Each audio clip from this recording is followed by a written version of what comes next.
As I stand on this stage, I'm reminded of an event that took place some 14 years ago. It was a meeting of two rabbis, if not a meeting of the minds. On one side was humanistic Rabbi Sherwin Wine. On the other side was Orthodox Rabbi Meir Kahan. They came together to debate the very question we're going to be talking about this weekend. Why be Jewish? And Meir Kahana began his words. I heard the talk and it was fascinating. I'm trying to find a way to make it public without getting sued by his estate. But he began his talk by saying, why bother? If you're secular, if you're a humanist, he had a Brooklyn accent, a humanist, why bother? Why are you bothering? What's the point? And what's interesting in Jewish history is those from the opposite end of the spectrum, from Meir Kahana, the most secular of our people who have come out of our people, have sometimes asked the same question. Why are we bothering? 130 years ago, a new language was born. It had regular rules, no exceptions, simple grammar. This new language could be learned in 1/10 the time it takes to learn English. The language was Esperanto. It was invented by a Polish Jewish doctor named Ludwig Zamenhof before he was a street in Tel Aviv. He later wrote about his formative experience. In Białystok, the inhabitants were divided into 4 distinct elements: Russians, Poles, Germans, and Jews. Each of these spoke their own language and looked on all the others as enemies. In such a town, a sensitive nature feels more acutely than elsewhere the misery caused by language division and sees at every step that the diversity of languages is the most influential basis for the separation of the human family into groups of enemies. I was brought up as an idealist. I was taught that all people were brothers, while outside in the street at every step, I felt that there were no people, only Russians, Poles, Germans, Jews, and so on. This was always a great torment to my infant mind, so I often said to myself that when I grew up, I would certainly destroy this evil. Over the last 2 centuries, Jews have often been attracted to movements and ideas that promise to solve anti-Jewish hostility and to solve the dilemma of Jewish separatism. Maybe the solution to difference and conflict is not to convert and become something else. Maybe the solution to difference is to eliminate difference. Imagine life before the mythical Tower of Babel, or before our actual evolutionary exodus from East Africa, when all people alive spoke one language, were one tribe, one humanity. It's a utopia recorded history has never seen, but many have imagined.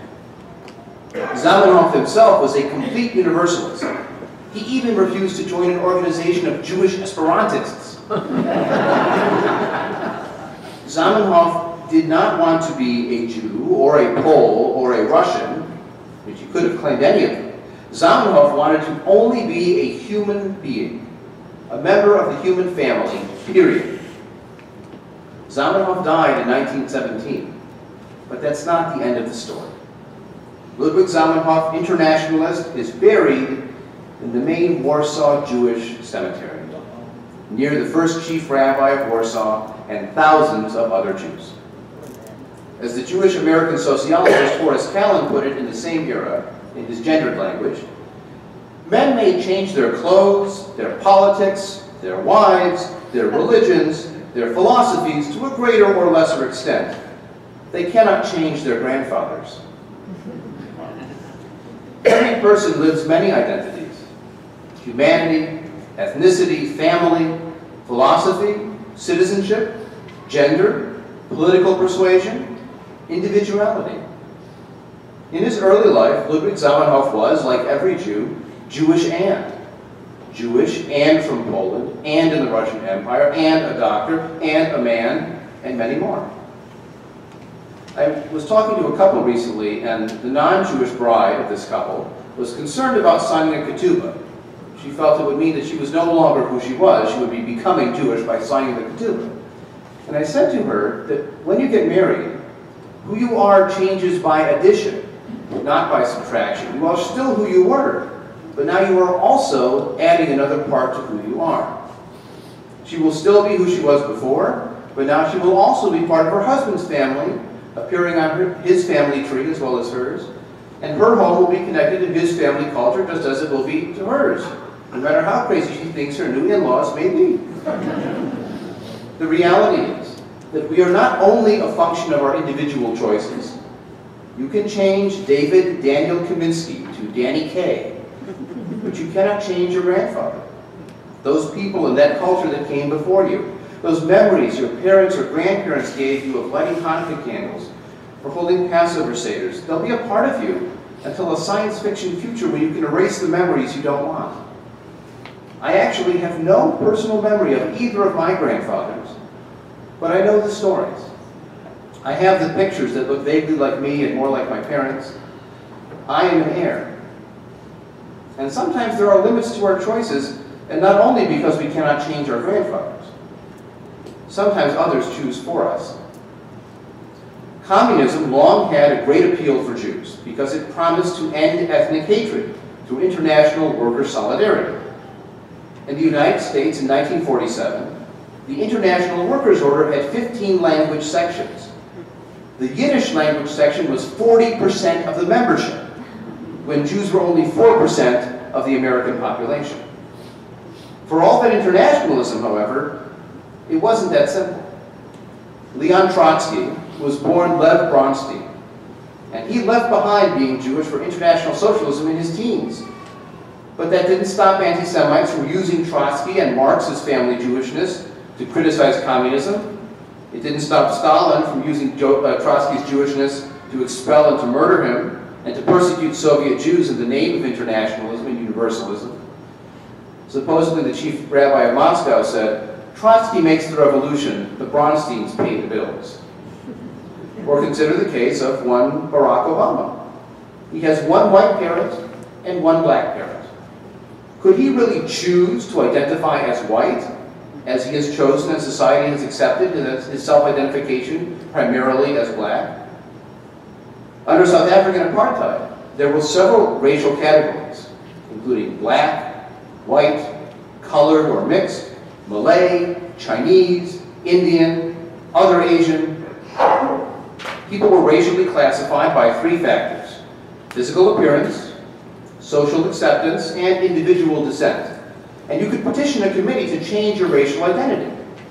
In 1984, 518 people went from colored to white, 2 whites became Chinese, and 1 white became Indian. Now, ridiculous. But maybe that's what you get for trying to define boundaries that separate humanity. The Jewish experience? There have been times in Jewish history when you could not leave your Jewishness behind, even by assimilation or conversion. The Spanish Inquisition did not persecute self-identified Jews. It persecuted the so-called new Christians, who had been Jewish and converted but were still suspect. And we know about the racial anti-Semitism of the Nazi Holocaust, when hatred did not stop to check what you believed or which identity box you chose to mark. Then one Jewish grandparent could be enough, and the victims could not change their grandfathers, in a very tragic way. Gradually, Jews have been accepted as white, whatever that means. But you would not have to be crazy to draw the lesson that being anything different, minority, alien, is dangerous, and that difference is a source of conflict. You may remember the story of the senator from Virginia named George Allen. It came out in a presidential, or not presidential, a Senate campaign, the same campaign where he self-imploded over the word macaca as a racial slur, that his mother, coming from Tunisia, was in fact Jewish. And there was a very painful press conference where someone asked him about this story, and he said, "Who are you to cast aspersions on someone because of their religion?"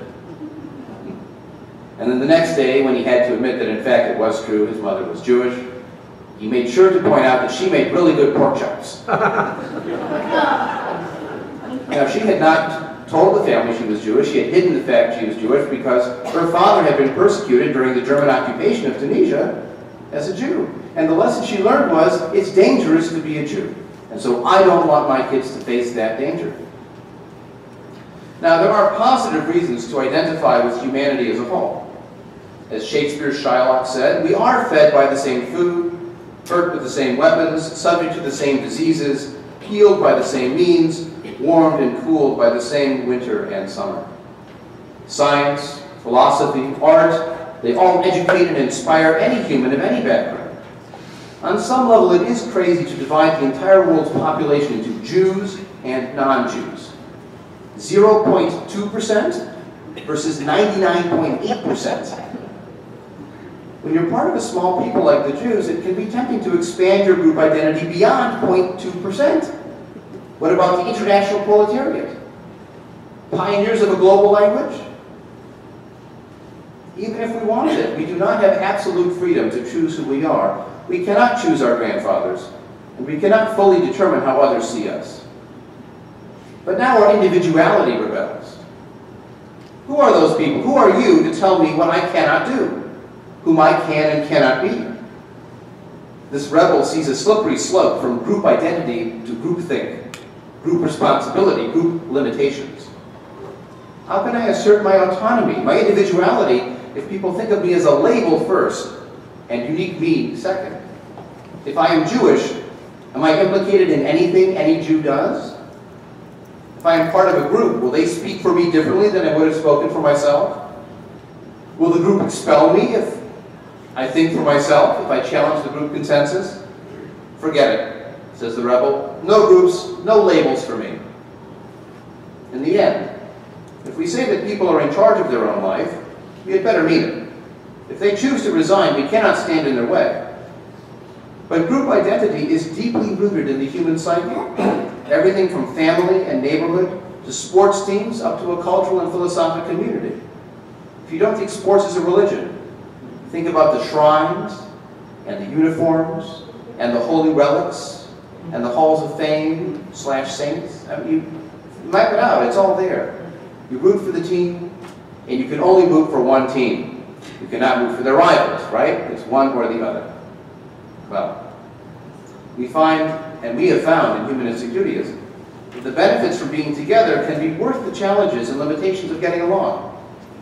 If we want the strength of mutual support, if we want a voice in the larger Jewish and human conversation, if we seek inspiration from both our roots and our shared commitments, then a label it may be. Let's look at this differently. Do you love your family? Is there anything wrong with loving your family? Is there anything about loving your family that makes you unable to be good and decent to the other 99.999% of humanity? We have to avoid two extremes. On one end, there is loving your family above and beyond the humanity of anyone else. We call that the mafia. They love the family, and they are terrible to humanity. On the other extreme, there is loving humanity more than those who gave you life, and today give you love. The road to universal human utopia in Stalin's Russia or Mao's China was paved with bones and blood. Yes, we're allowed to have a family, and to love that family, and to love that family more than universal brotherhood, or at least as much. I love my connections with humanistic Judaism more than ever, but I still love my family more than I love you. You can be part of more than one family at once. Yours by birth, your partners by marriage, your ethnicity, even the human family. Remember the bride and the ketubah. One family does not replace the other. They exist simultaneously in you. It's not a question of one label, of why be anything. We all choose to be many things. In Walt Whitman's Song of Myself, he wrote, "Do I contradict myself? Very well, then I contradict myself. I am large. I contain multitudes." That may be the anthem for the future of Jewish community, of Jewish identity, of Jewish individuals. Each of us, and all of us together, we are large. We contain multitudes. One Jewish ex-communist put it very simply. No one lives in the universe. There is no address that reads 175 Fairview Boulevard, the universe. Even the Universal Postal Union could not deliver mail to such an address. You live in a country, a state, a nation. There is no history of the universe. Universal history is the sum total of group histories, tribe, people, nationality, seen in their interconnections. Similarly, there is no human experience that can give rise to simply human values. For all these thousands of years, all human experience has been cast in the form of a limited group. An internationalist, thus, is not one who lives in an internation in outer space, far out. He is an American internationalist, a Polish internationalist, a Ghanaian or an Indian internationalist. They may converge, but they converge from different points. We here may be American Jewish internationalists, but to omit the American or the Jewish is to strip the internationalist of vital, concrete meaning.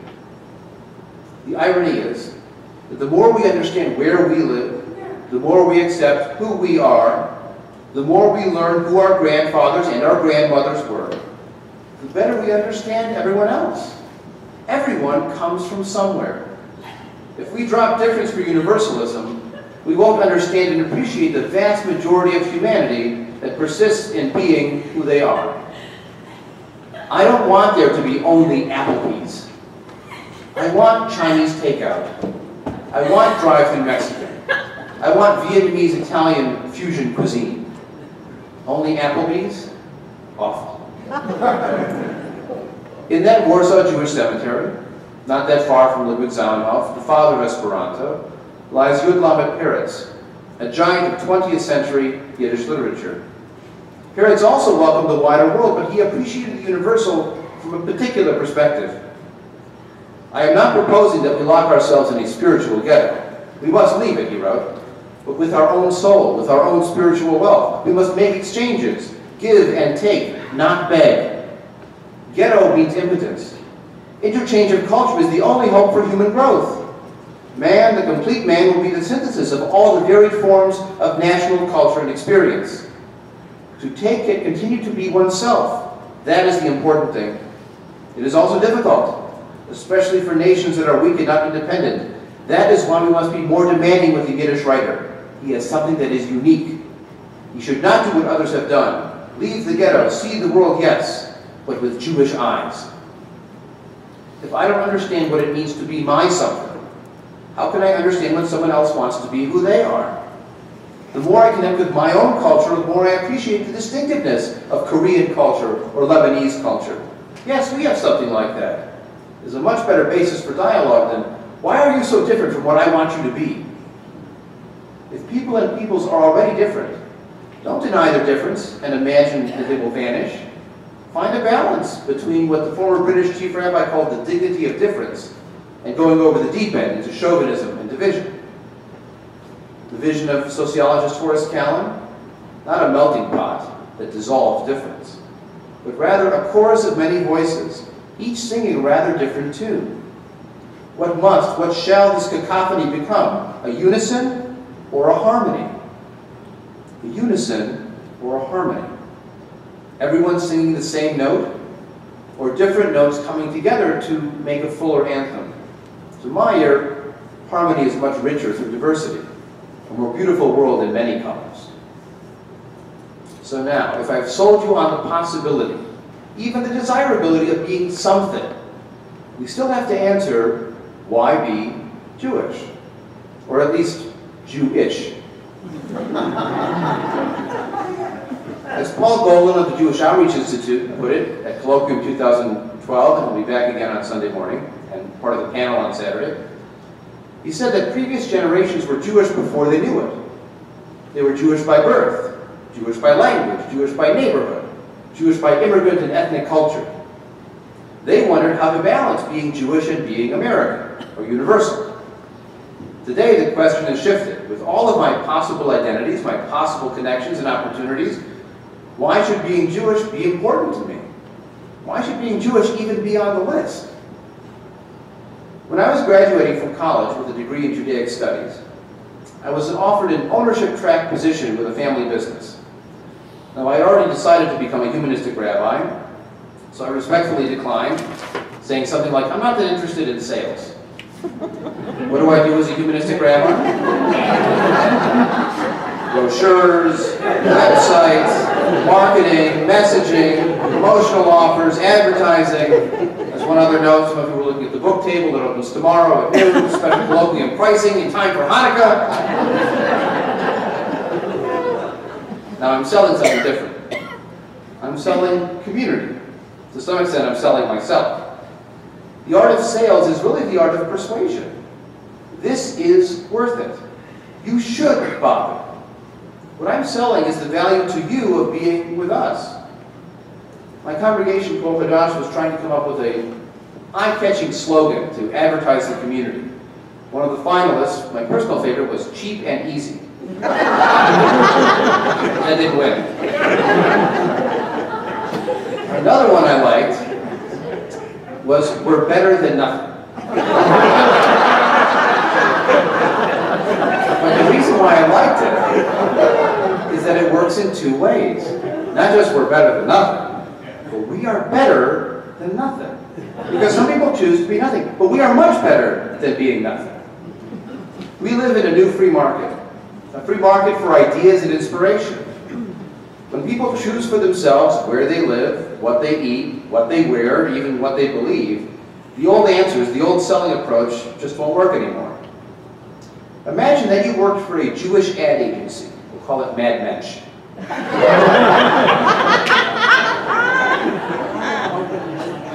Now, 50 years ago, in 1964, what were the top Jewish sellers for why be Jewish?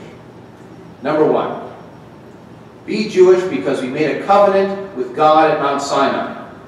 When we follow the Torah, things go well.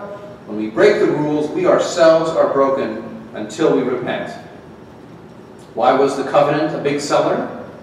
A clear bargain, a strong incentive program, the weight of tradition, and cosmic authority behind it.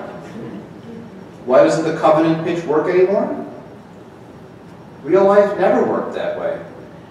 Human suffering does not correspond to religiosity or to righteous behavior. To paraphrase the Yiddish poem, Dead Men Don't Praise God by Yankov Gladstein, at Sinai we received the Torah, and in the Holocaust we gave it back.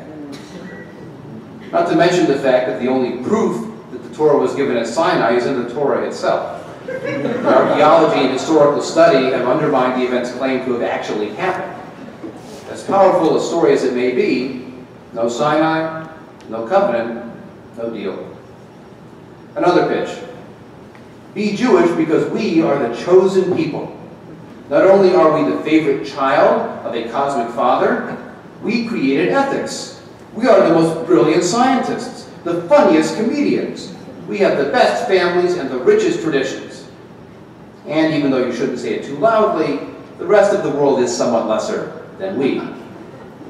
Why was this a big seller? Well, the chosen people appeals to our ego. It justifies self-pride. And why would you bother being anything else or marrying anything else when you could be the best? The chosen people pitch doesn't work anymore either.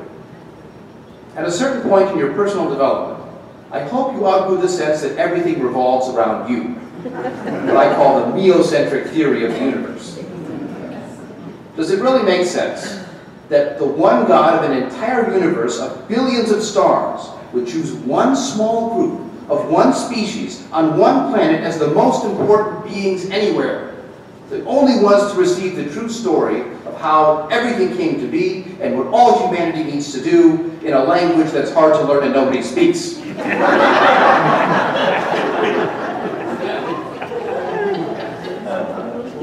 As history progressed, as freedom reigned, we got to know our non-Jewish neighbors. And we learned that they too have wisdom and insight and humor to inspire and inform us. In some cases they came to love us and we loved them back. Every group is wonderful in its own distinct way, but one group better than everyone else? Just too convenient and self-serving, not to mention rude. Morality and reality rejected. Being Jewish can be special without being chosen. The chosen people, no sale. Here's another past winner. Be Jewish because Hitler would have killed you. Well, sign me up.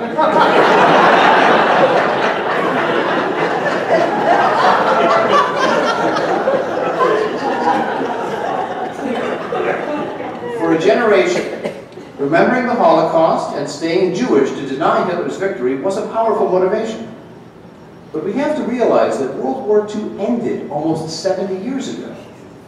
And the fact that your people were hated and killed in the past does not give you a positive reason to stay connected. No one is motivated to say Jewish today because of the Khmelnytsky pogroms in Ukraine in 1648. Interesting irony of history.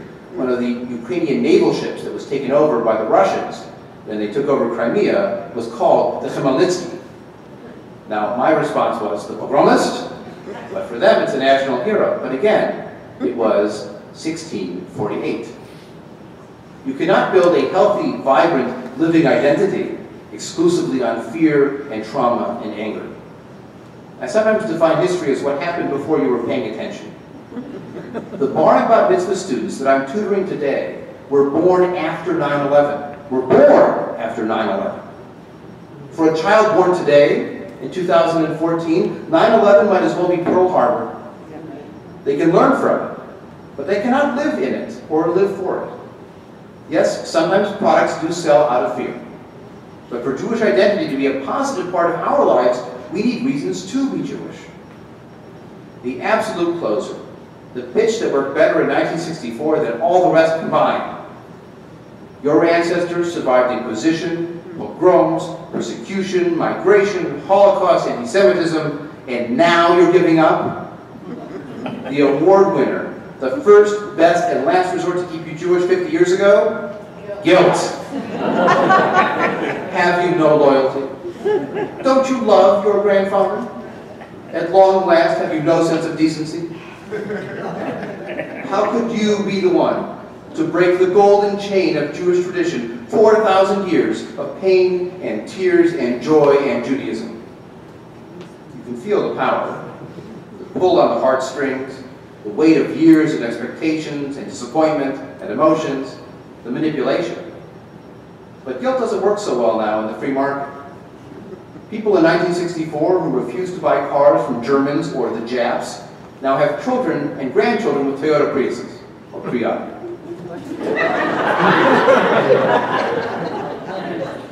Guilt has its uses. But being Jewish because you feel guilty means that you're living your life as someone else wants you to.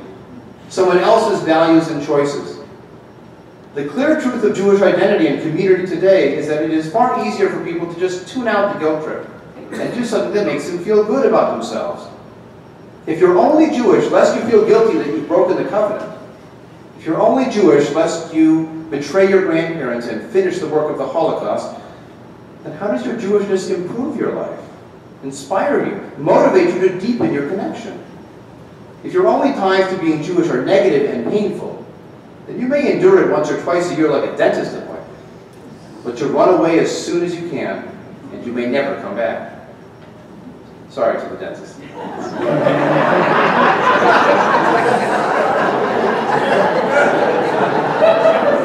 When I first used this line in my congregation, my dentist was in the audience. We need new ideas. We reject the subservience to the past required by the covenant. We reject the invidious comparisons with other identities inherent in the chosen people. We refuse to sell through fear or guilt. So why be Jewish? Why stay Jewish? Why become Jewish? The new marketing today is called micro-targeting. What are you already interested in? And I'll find you something similar. People who bought this book also bought these other books. In other words, your Jewish connection will be your own, as often or as rarely as you use it, and however you use it. Let me share with you 3 reasons that are compelling to me, and they may be to you as well. The first is, Jewish is as Jewish does. Judaism is a rich and varied and long tradition. Everything from rational philosophy to animal sacrifice to mystical exploration, hereditary kings and priests giving way to rabbis and religious law, multiple languages sharing the same alphabet, art and creativity celebrated in one corner of the Jewish world and condemned in the other. At times we are inspired by our legacy, at times we are alienated by it. Haredi ultra-Orthodox Jews and secular humanistic Jews are both Jewish. If each of us contains multitudes, so too does Judaism. There is something for everyone. Every learning style, every intelligence, every aptitude and interest. That is the beauty of celebrating Judaism as a culture. No matter what you believe, there's always something for you. We can even find a defense of our own challenge to tradition from within our tradition, the Jewish tradition of integrity. Those Jews during Inquisition and pogrom who would not say words they did not believe. Even Jewish martyrdom has its place. The aforementioned Yiddish writer Yudlam Peretz has a beautiful story called Three Gifts. It imagines a soul that ascends to heaven. Its deeds are weighed in the balance but found to be exactly even. So it is sent back to earth to find something to tip the scale. And the first scene this soul returning sees is a man who is being attacked on the road. All of his possessions are taken, but there is one thing, a small bag around his neck that he refuses to surrender. So the bandits stab him and kill him. And they take the bag and open it. It's full of dirt, but it's earth from the land of Israel, with which he was to be buried. And so the spirit takes the bag. The second scene he sees is a young woman during a pogrom about to be dragged to her death. Her last request is for a set of pins. She takes those pins and she pins her dress closed so her modesty will not be betrayed, even digging them into her skin to keep the dress closed.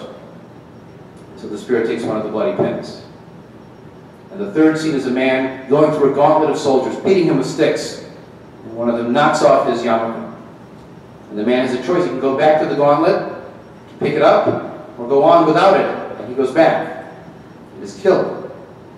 So the spirit takes the bloody yarmulke. And he takes these three gifts up to heaven. And the ministering angels look at them. And they say with a turn that is both beautiful and tragic, these three gifts are absolutely beautiful. Totally worthless, but absolutely beautiful. This is the story of a secular perspective on martyrdom. Did they die for a truth? No. But was it beautiful? Their conviction, their sense of belief and integrity? Yes. That is part of that legacy. That is, Jewish is as Jewish does. The second, be a Jew, be a mensch. The Yiddish word mensch means simply to be a person, but the best kind of person. I am not saying that every Jew is automatically a mensch. I know too many. Nor that a deep study of Judaism will automatically make you a mensch. Rabbis are arrested for crimes too, as we know. I do not believe that Jews invented, I do not believe that Jews have a monopoly on ethics.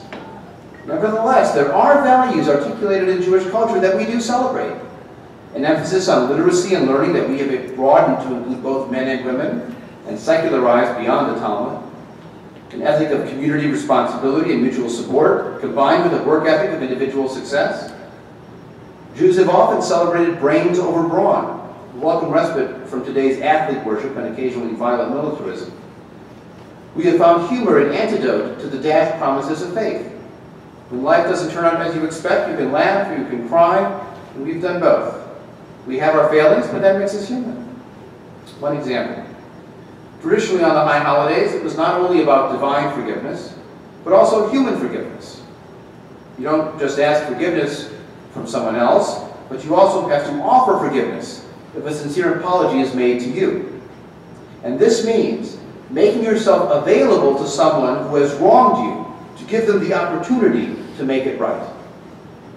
Is that easy? Not at all. But how wonderful that our tradition explored how hard it is that it can be to repair relationships through human atonement. Buddhist tradition has its lessons, and so too does Judaism. Be Jewish, be a mensch. Third, a Jewish citizen of the world.